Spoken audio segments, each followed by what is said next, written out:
prangka tayo. They want me ousted. Who's behind it? Itong si Trillanes.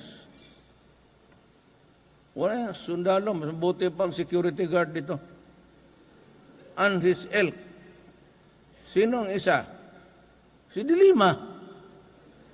Gusto na niya akong paalisin. Wala naman akong ginawang exhibition.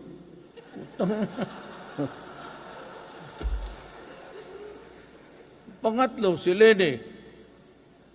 Natural. Kasi bakit pa siya maghintay kung nandyan yung opportunity? Barilin na lang yan si ano. Well, so look at the people behind. Pagkagabi I was asked at the airport sa press conference, what can you say about the plan? You have the numbers.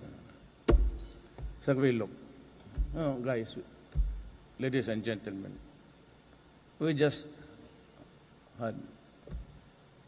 have had the elections. It's too early to be ousting people.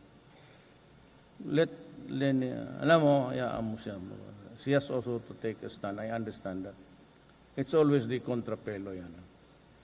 And that is natural sa politics. Pero yung to be ousting, too early kakatapos lang ng election.